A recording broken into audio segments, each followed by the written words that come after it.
This addition to the Iowa State men's basketball coaching staff could practically guarantee a Final Four berth, in my opinion. We'll break it down today on Locked On Cyclones.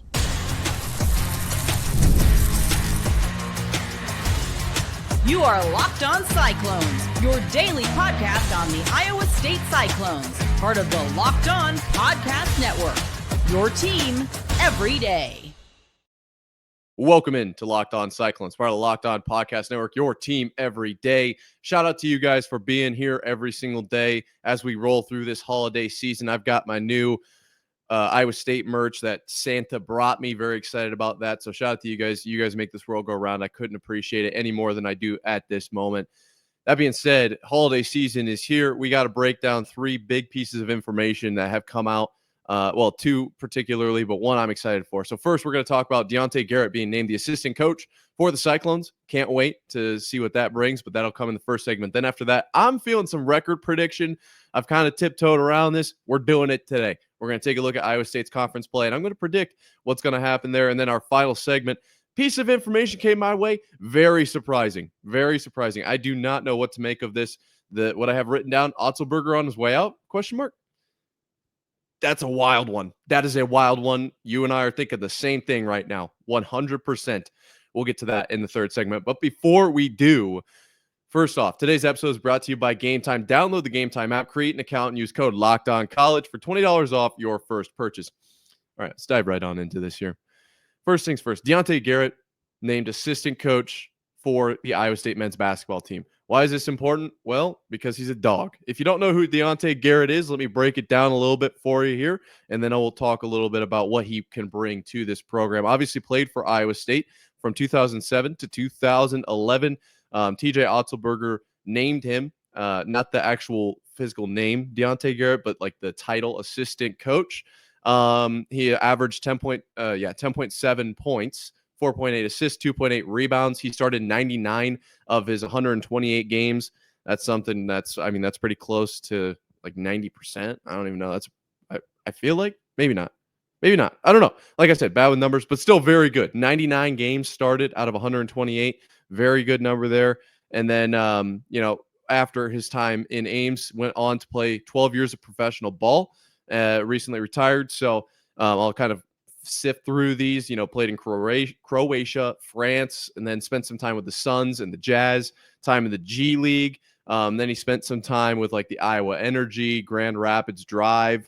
He's also won a bunch of championships in his career. None of these NBA, yes, but still a championship is a championship. So Croatian League champion, Italian Cup champion, Greek Super Cup champion, named to multiple different award-winning teams, if you will. All Japanese second league, a league second team, Japanese League All-Star. He was a Big 12 second team guy during his time at Iowa State. This guy knows ball, and this is one of those where it's kind of it's an interesting spot. So I'm sitting here behind this microphone.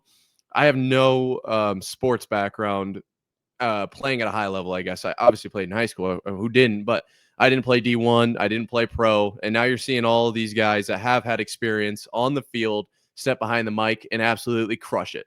Okay. I see it. They definitely have a leg up on me in that realm. Doesn't mean I can't get there, but hey, they got a little bit of a step ahead. They know what they're talking about. Same thing in the coaching world is the point I'm trying to make here.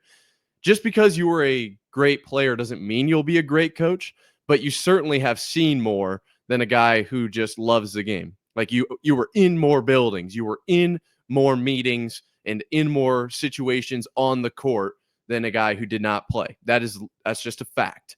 Okay. And like I said, doesn't necessarily mean that, look at Tom Brady, right? In my opinion, greatest quarterback of all time. Is he the best in the booth right now? Probably not. Some might say, but probably not across the board. Doesn't mean he can't get there. He's going to work unbelievably hard, I'm sure. And maybe in a couple of years, we'll be saying, I can't believe we ever doubted Tom Brady. But as it stands right now, might not be the best broadcaster. So that being said, you still have to assume, remember when Tom Brady was hired by Fox and everyone's like, oh my God, he's going to be the best announcer of all time. He knows football better than anybody. That's exactly what we're looking at here with Deontay Garrett. I think he's going to be an absolutely amazing addition for this team because of what he has seen. He has seen so many, not only high caliber programs operate, but the I guess array of different programs he's seen as well. Iowa State, back when it was, I've got to pull it up here because I don't want to get it wrong. The transition from McDermott to Hoiberg, that 10 to 11 season there, he was there for two different coaches at Iowa State. And then also time, with Suns, Jazz, and then overseas. He's seen it all. He knows what a high level basketball program looks like, and he knows how to win with all those championships I talked about. I think he's going to be absolutely pivotal, if you will, for this team and their development of these players moving forward. And then him taking on these duties immediately is what it says right here is going to be big, because this season, it's not going to be like, oh, next year we'll be able to start with a fresh team and Garrett's going to be here to help us kind of raise this level of program. No, it's like right now, conference play starting. Get him in here. We're gonna rock and roll, and we're gonna build up this, and then go into the March Madness big tournament. National championship contention type deal at the end of the year. Obviously, Big 12 championship in there as well. I love that. I do, because this team is very good, but there are some slight things that they need to work on, and getting a fresh pair of eyes on anything is always going to help. And so the fresh pair of eyes we're bringing in, being NBA talent, being a former Cyclone, being a champion, I love it. I love it. I love everything about it. He's going to hopefully bring this program to that, like I said, Final Four level. We've talked about Sweet 16 kind of being that glass ceiling for the Cyclones over the last, whatever it's been, 20 years, basically. With a couple of blips in there, but Sweet 16 seems to be our almost downfall, and I would love to see this be the team, not only with Otzelberger and his extension, but the guys on the court and what they're doing, and then now with Diante Garrett, this could very well be the team that not only breaks into that Elite Eight, but also into the Final Four. And let's just cut down the nets. Let's just cut down the nets in April and become. I don't know I guess I don't know for sure if those around the nation are considering Iowa State to be nationally relevant in basketball. I would imagine they are, because we have had a pretty high level of sustained success. That's just my opinion, though. Obviously, from the inside, it's going to be a little bit different than somebody who has no tie to Iowa State.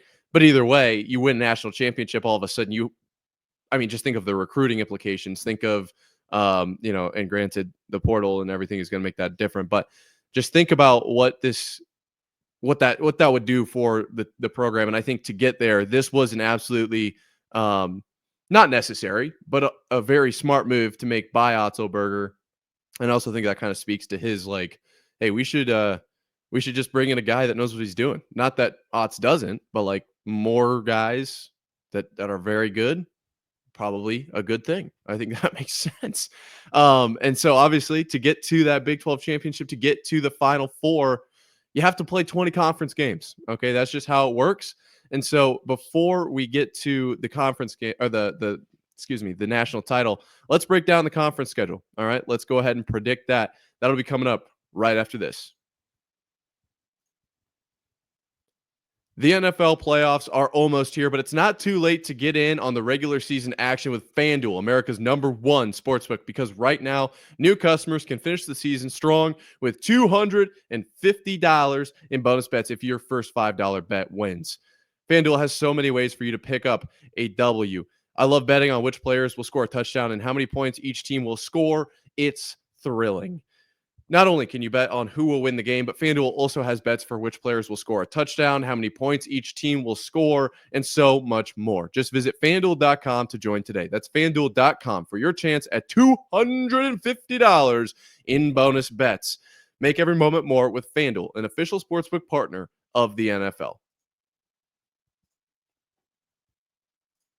Welcome in to Locked On Cyclones, part of Locked On Podcast Network, your team every day.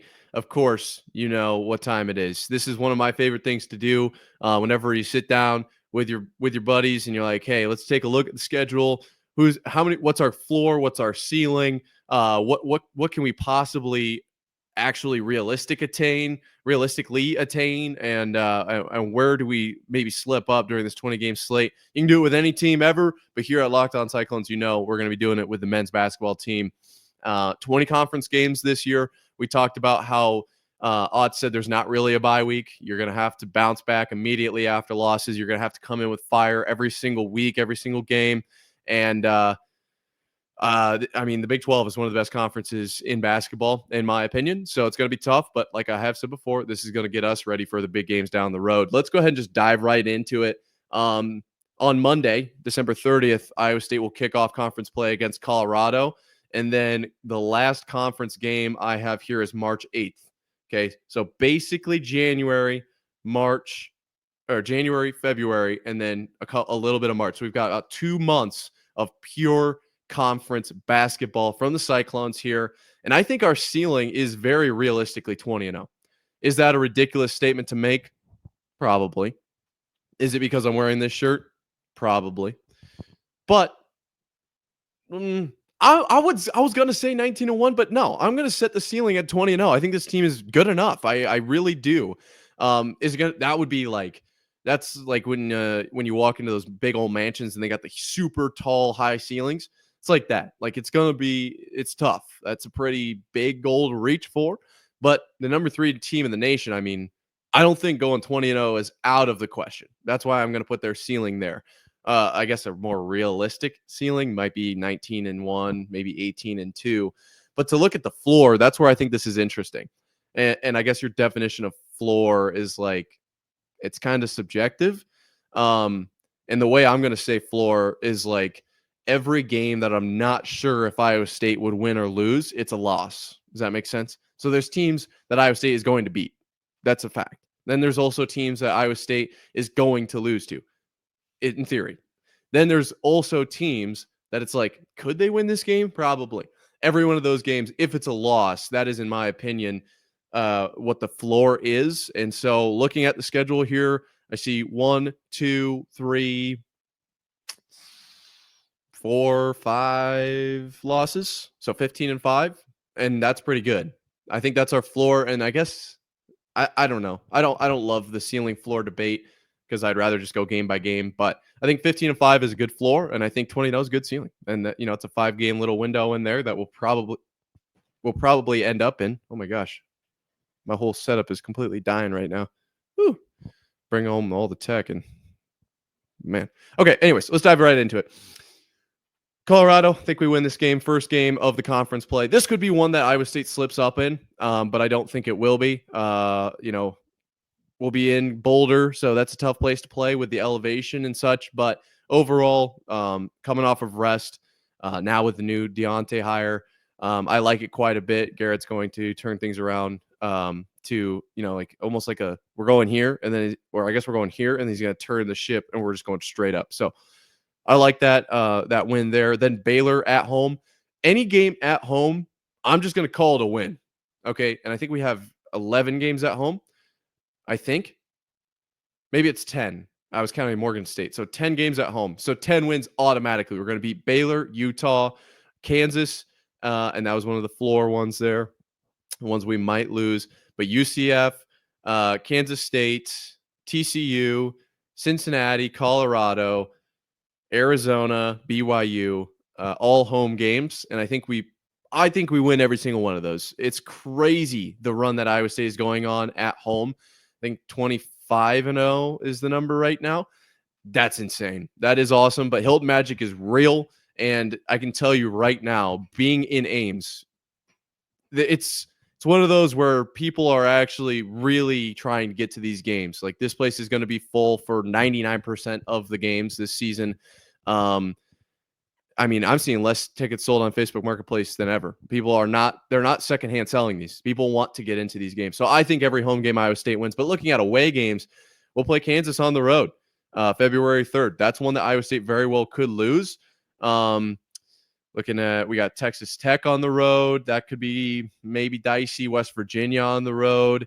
What do we got here? That's UCF on the road. OSU on the road, Kansas State on the road. So Arizona State, that could be an interesting one after what happened in football this year. The toughest one on the road, in my opinion, though, is Colorado because of the actual elevation. And then there is a little bit of history here when Colorado was in the Big 12 before their current stint in the Big 12. So the one I am most scared of on the road is Colorado right now, which is obviously our first game. And I said, I think we'll win that. But I think that is probably the toughest one. Texas Tech, it's Texas Tech. Kansas on the road is going to be tough because they're really good. They're just really good. That has nothing to do with like the actual conditions that change. But Iowa State travels pretty well, so I wonder how much of that will be full for a regular season game, January 15th. I don't have a calendar up, but I can pull one up right here. January 15th is a Wednesday, so I find it pretty unlikely we'll fill up that stadium. Oh, wait, no, that's when we're at home. Excuse me, February 3rd, which is kind of close to Valentine's Day. February 3rd is a Monday. Ooh, that'd be even almost tougher, I think, because you can't, well, I guess you can make a long weekend out of it. So anyways, hopefully Iowa State fans show up for that. But either way, Kansas on the road, that's a 50-50 one for me. And the other 50-50 ones that I have, Houston is good. They are very good at basketball, currently 15th in the nation. So a little bit of a dip from what we're a little bit used to. But this team can turn it around, and playing them on the road will be challenging. Then what I'm really looking at here is the end of the season. How well can we kind of get momentum going into the tournaments at the end of the year here? OSU, Arizona at home, BYU at home, Kansas State on the road. I think we can go 4-0 in those games. BYU is a good basketball team. Don't get me wrong. And I was in the building for their win over BYU last year. That game was tight. It was close, and it was electric. Kansas State on the road. I don't love ending the season on the road because of the magic that Hilton brings, but I think they win that game as well. So going 2-0 in the Arizona BYU games at home will be big for the momentum of this team, and then beating Kansas State to round out, which I'm assuming will make us 20-0 in conference play. That's where my guess is for momentum. I think we can really slingshot ourselves into a great place as we try to round out that segment of the season, right? You kind of chunk it into non-conference, conference, tournaments, and you want to have high momentum the whole time, but it's just not the case. I think that's a great end to the schedule. I know I'm jumping all over the place here, but I'm just looking at this board and I'm just excited for everything that Iowa State has coming up this season. The Arizona State game, that's going to be a fun one, just literally because of the football game. So I'd be interested to see where that goes. Iowa State will have a little, it's not the same team at all. Like, those guys play completely different sports, but I imagine there will be a little bit of like, hey, we remember what you did to our football team in the Big 12 championship. We're going to bring it to you on the hardwood now. That's exactly what Iowa State basketball is all about. Iowa State as a university as a whole right there. That'll be a fun one. I love to see guys back each other. Let's see here. I'm trying to pick one that, when Otz talks about bouncing back, getting right back on the horse after a loss. Is there a chance that Iowa State slips up more, goes on a little bit of a skid, maybe drops 3 in a row or something along those lines? And if there is a time in which that would happen, I almost wonder if it's like this one right here, Iowa State, UCF on the road. Maybe that's, after that's a quick turnaround off of TCU, which is a game 5 days away from the Kansas game. So we've got Kansas. We win that one tight on the road. Then we play TCU 5 days later, and we probably win that one at home. And then we go back on the road 3 days later. So quick turnaround. We face UCF. I don't think UCF is better than Iowa State. That's not what I'm saying. But if Iowa State were to slip up, that could be a situation in which that happens, potentially. Then 4 days later, they'll play Cincinnati at home. And that one, I don't ever want to say that Iowa State would ever slip up at home, but like, what if, And then 3 days later, yet again, they'll play Colorado at home. So to put it a 2 home game loss in a 3-game skid feels like really, really not good. Like, that doesn't make any sense at all. But to be fair, Iowa State's home, like, we're pretty much home every other game. So it's kind of hard to avoid that. That's one that I almost wonder if you lose those 2, you don't turn it around before the Colorado game. Maybe you could even pick like the Houston end of that little 4-game little quadrant there. That's not a tough part of the schedule, but I just wonder, it feels random when Iowa State slips up like that. So It wouldn't really surprise me if it was like, who would have thought UCF and then Cincinnati at home and then Colorado at home are the skid that Iowa State goes on. I really hope that's not the case, and I can't really foresee that happening. But if I were to pick one, I'm going to pick a random one. I'm not going to pick the one that makes the most sense because that's what seems to happen. Iowa State's probably going to win the big games, and if they do slip up, I imagine it's in more of a situation like that than anything else. That being said, though, this team is coached by one of the best coaches of all time, in my opinion, and so I don't imagine that happening. But what if the best coach of all time is on his way out? That could potentially be happening. We'll break that down right after this. Today's episode is also brought to us by Gametime. This ticketing app, the best. Iowa State will be playing Colorado on the 30th. This is where I'm going to be getting my tickets there. They've got a couple different features that absolutely stand out to me and make it so easy. First off, all-in pricing. You can toggle this on and get the total up front with no surprise fees at checkout. I don't want to have to do math. We've seen here how bad I am at math. Just give me the number and I know how much I'm going to pay you right up front. I love that. Secondly, the seat view. Get a panoramic view from your seat in the app before you buy. I don't do great with the whole graph situation. I'm not really sure what I'm looking at. I just pick something and go from there. But no, Gametime lets you see what you'll see from your seat and before you buy it. That by far is the one that stands out to me. I absolutely love the seat view feature. Take the guesswork out of buying tickets with Gametime. Download the Gametime app, create an account, and use code LOCKEDONCollege for $20 off your first purchase. Terms apply. Again, create an account and redeem code LOCKEDONCOLLEGE for $20 off. Download Gametime today. What time is it? Game time. Okay, we got big news, potentially. Not really sure what this is. Here at Locked On Cyclones, part of the Locked On Podcast Network, your team every day. I saw this tweet and immediately put it in the graphic right here because this is ridiculous. I don't know how else to put this. If you missed it, Jim Larrañaga stepped down as the head coach of Miami. Yeah, we are talking Miami, not the football. That'll be tomorrow before Iowa State plays Miami in the Pop-Tart Bowl. But interesting, he steps down. He's 75 years old, led Miami to a couple of Final Four appearances, most recently in 22, I think that was. And he kind of talked about why is he stepping down? Well, he's just tired. It's exhausting. And I'm not mocking him. I could never do it. And now with the whole, the way the portal goes, he called it basically professional. The sports kind of turned pro, with this player movement and pay and all of that. It's hard to maneuver, hard to manage. And so he's like, you know what? I'm done. I had a great run. I appreciate everybody, but I'm out. And so now with an exit in the middle of the season, there's interest. Who wants to take that Miami job? This is per Rob Reinhart. And I'm kind of getting fired up just looking at this tweet.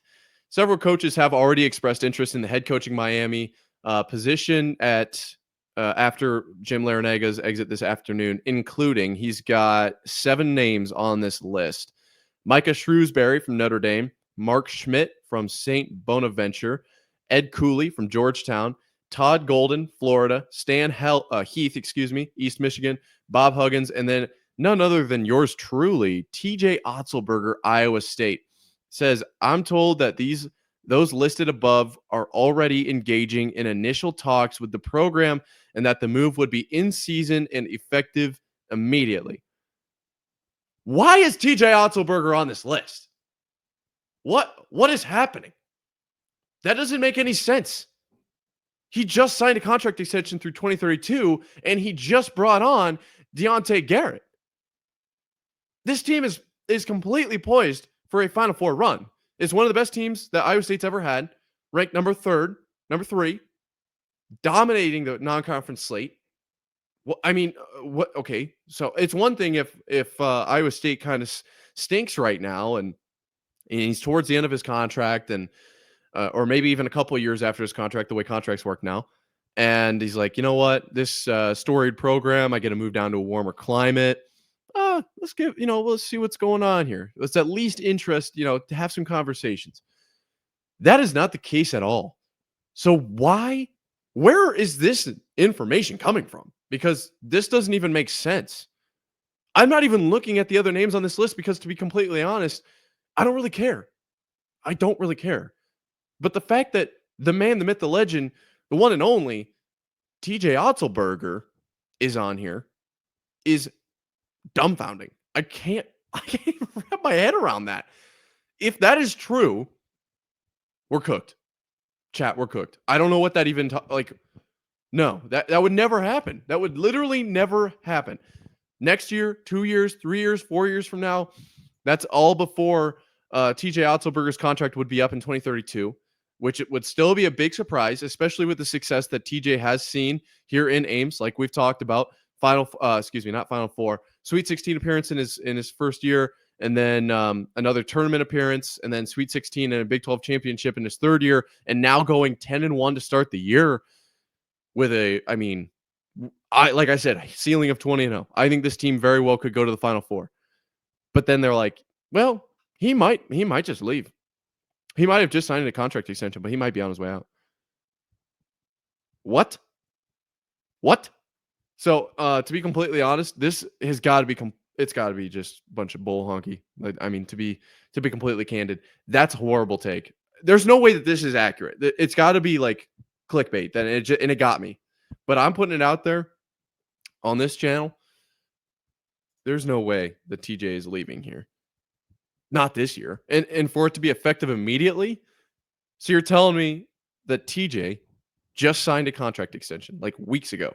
And then they go 10-1 in conference play, non-conference play, gearing up for a conference run.